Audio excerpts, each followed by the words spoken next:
Hey book reader friends, this is Christy with Tatted Hat Girl Reads, and I want to do a video on my most anticipated, I'm very excited and hyped, books that are coming out in the summer of 2025.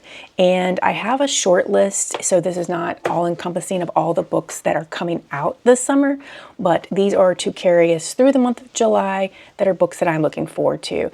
I am going to do another video later that's for fall, but that'll be a couple months down the line. But for now, I want to dive into the books that I am looking forward to this summer.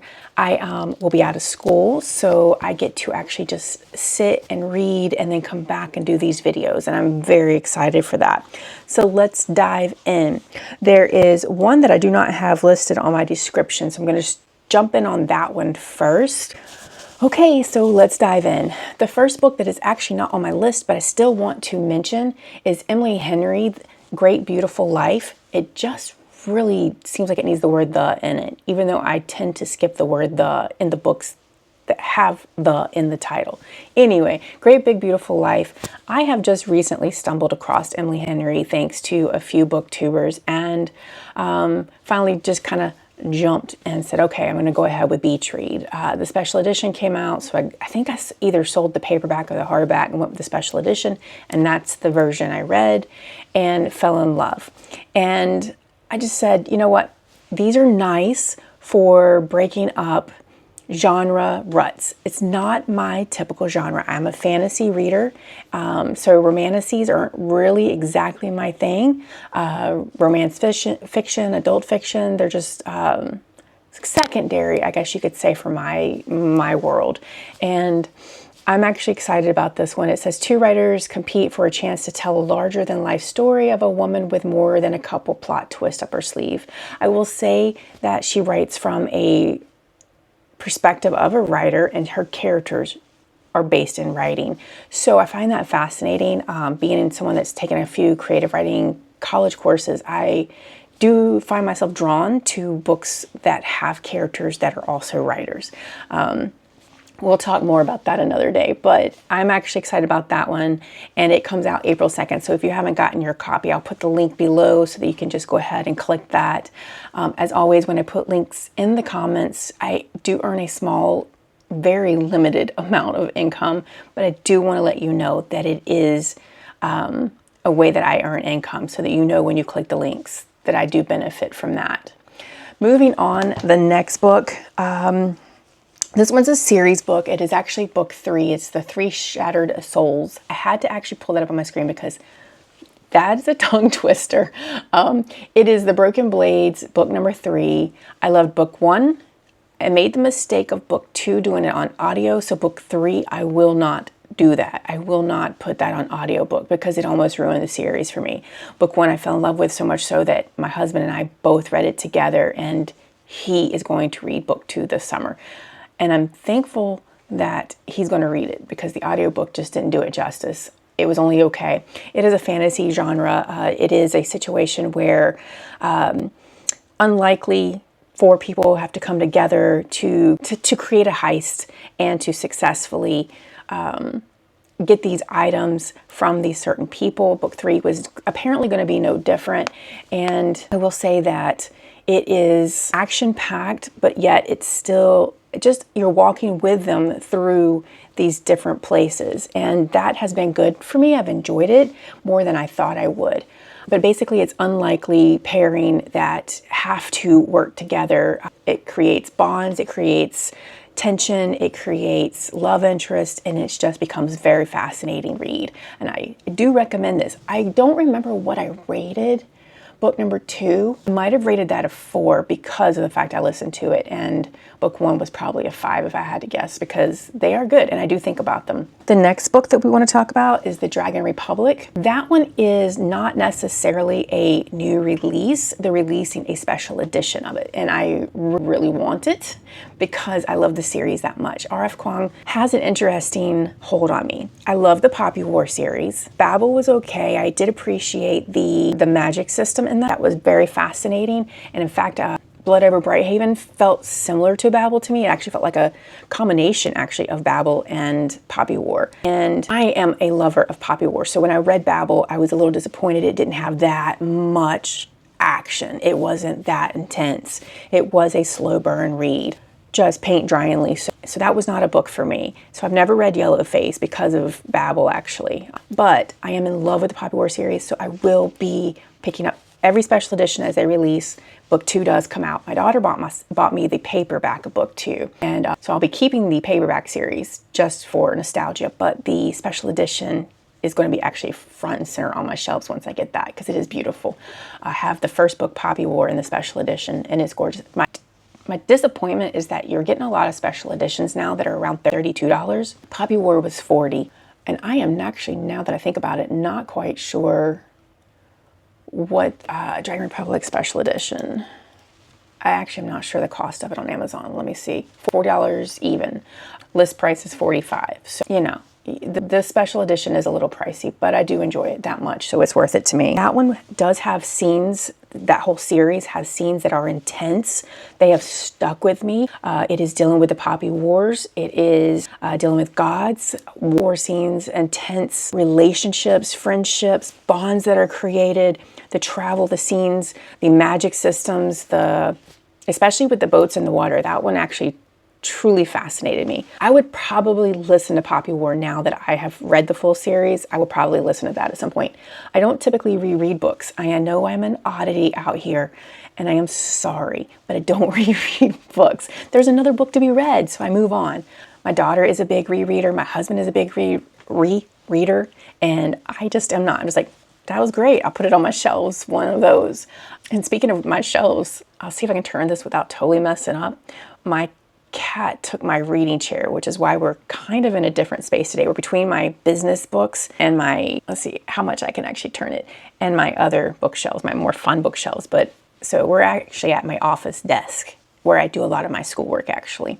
And I'm almost done with that, by the way. I'm very excited. I have, with exam week, less than 2 weeks left, and I cannot wait. I don't know what's next, but I mean, I kind of do, but I will officially be out of college for now. I may go back in the fall, but for now I'm done. Moving on, I digress, you know, you gotta move on. The next book is The Night and the Moth. I have these on notes because I'm trying to dig in a little deeper versus just saying it was a fun book, you know, and moving on. Elliot Brooks brought that up recently this week, I think it was, or maybe it was whenever in the last couple weeks videos, but about the fact that, you know, some people that review books are just telling you how they felt versus the actual substance of the book.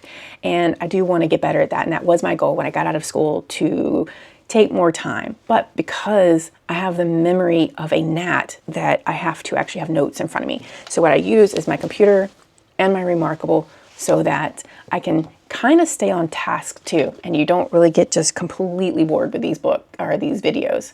Let me see if I can find this one. The Night and the Moth by Rachel Gillig.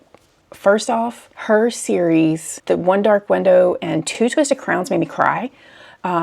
So that one was extremely deep. There was almost a father figure in that book, in book 1 and 2, that was highly connected to her. That's all I'll say on that. Just the ending of book 2, I was in tears. I don't typically cry at books, but that one I did. So I am excited about The Night and the Moth. That one is going to be a series. It is, I have it written down. It's going to be the Stonewater Kingdom series. This will be book 1 of that. I don't know a lot about this one. Let's see. Okay, so I'm going to read from my notes on this one because it is a little bit long and I'm not going to read the whole thing. It's a gothic fantasy. Not a total surprise because her previous works. Sybil Delling has spent 9 years dreaming of having no dreams at all, like the other Foundling girls who traded a decade of service for a home in the great cathedral. Sybil is a diviner. In her dreams, she receives visions from 6 unearthly figures known as omens. From them, she can predict terrible things before they occur. I think that's kind of fascinating and explains the weird cover where the hair is, which I'll have the cover up here somewhere, probably over here now that I've done this, but the hair is over the eyes, and I personally don't like that cover. There is I want to say a German cover of that one, and it's really cool. It is, yeah, it's the German edition. And it's like the girl's got her head thrown back, and then it's like a dope mask that you would wear to a masquerade. I like that a little bit better. The hair over the eyes, there's probably significance to why the hair over the eyes, outside of just letting you know that she can't see and that she has these visions in her sleep, or that she can't dream. And so I think there's a significance to that. I just don't like the cover that much, I'll be honest. So I hope that it's good, and I hope that we get a new cover to that eventually. But I'm going to go ahead and buy this one. And then we have the Nightshade God. That one, there it is, my last one, is book 3. Nightshade Crown is the series that it is a part of. And I've read book 1. I have not read book 2. But I'm going to go ahead and buy book 3 to go ahead and have them all here. I think book 1 for me was slower. It was dealing with necromancy, and I enjoyed that. And it could have been written more intensely. It felt a little soft to me. So I'm a little hesitant on getting on book 2, but I'm going to. And then I will go ahead and finish book 3, because the series isn't so bad that you're just like, oh my gosh, I don't like this at all. I don't want to finish the books. Because no, it's actually a really good series. It's just, it is a little slower. I have to be in the mood for that, and it takes time. But the Nightshade Crown is in the hands of the ruthless god, and lore will stop at nothing to defeat him in the final installment of the lush, romantic New York Times best-selling fantasy series from a breakout star, Hannah Whitten, which, you know, she's been around a second. But either way, it definitely has a great possibilities. So I'm actually excited about it. I'm not going to read any more because I haven't read book 2, and I don't want to accidentally get a spoiler on that, and I don't want to spoil it for anyone else dealing with the fact that they haven't even read book 1 maybe. It's a really pretty cover. I'm actually excited about it, but it might be a later in the year read. But that one comes out July 15th, so I got a little time. The last book I'm going to talk about is a little different than the other books that I have mentioned. The Staircase in the Woods by Chuck Wendig is probably one of the first books that my husband and I both found in common. It was the Miriam series, and it's kind of hard to get a little bit. You can get it on Amazon, but it's little pick and pull, little pieces. But I did highly enjoy that series. And he has gone further into reading, Books of Accidents, and almost all his Star Wars stuff and anything else he's written. My husband has read. I haven't.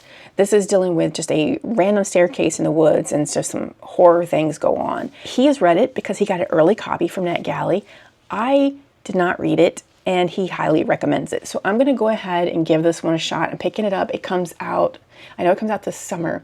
April 29th is the release date on that one. I actually thought it was a little bit later than that, but nope, that's what I got in my notes too. April 29th. Chuck Wendig writes so wonderfully. Reading the synopsis of this, it does have a Stephen King vibe to me. Something I'm not used to. It's like, I think it's 4 people, 5 high school friends actually. So it's got that whole traditional Stephen King 4 or 5 friends.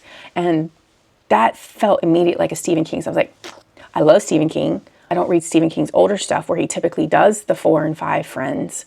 I read more of his newer things like Billy Summers.